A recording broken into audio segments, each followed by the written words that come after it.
Nagar division corporator Kallem Navjivan Reddy గారు నేడు Hayath Nagar ward కార్యాలయంలో శానిటేషన్ మరియు రామ్కి అధికారులతో సమీక్ష సమావేశం నిర్వహించారు. ఈ సందర్భంగా కార్పొరేటర్ గారు మాట్లాడుతూ ఇటీవల కాలంలో శానిటేషన్ విభాగం పట్ల ప్రజల నుంచి వస్తున్న ఫిర్యాదులు అధికమవుతున్నాయని, పారిశుద్ధ్య కార్మికులు తమ విధులను సక్రమంగా నిర్వహించకపోవడం, అలాగే రామ్కి సిబ్బంది డంపింగ్ యార్డ్ల వద్ద చెత్తను సమయానికి తొలగించకపోవడం వల్ల డివిజన్లోని పలు కాలనీలో చెత్తాచెదరం పెరుగుపై దుర్వాసన వ్యాపిస్తూ ప్రజలకు తీవ్ర ఇబ్బందులు కలుగుతున్నాయని ఆవేదన వ్యక్తం చేశారు. డివిజన్లోని ప్రతి వీధి, ప్రతి కాలనీ పరిశుభ్రంగా ఉండేలా ప్రతిరోజు క్రమం తప్పకుండా చెత్త సేకరణ జరుగుతూ ఉండే విధంగా చర్యలు తీసుకోవాలని, పారిశుద్ధ్య కార్మికుల హాజరును కఠినంగా పర్యవేక్షించి నిర్లక్ష్యంగా వ్యవహరించే సిబ్బందిపై తగిన చర్యలు తీసుకోవాలని ఆయన అధికారులను ఆదేశించారు.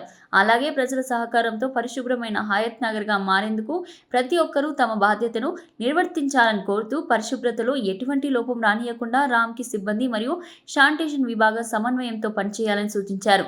ఈ సమావేశంలో శానిటేషన్ డిఈ నీలిమ గారు, ఎస్ఎస్ చంద్రశేఖర్, జవాన్ రామచంద్ర, సూపర్వైజర్లు మధు, నగేష్, రాజ్ కుమార్, మల్లేష్, శ్రవణ్, రామ్కి సూపర్వైజర్లు రమేష్, లక్ష్మణ్ మరియు తదితరులు పాల్గొన్నారు.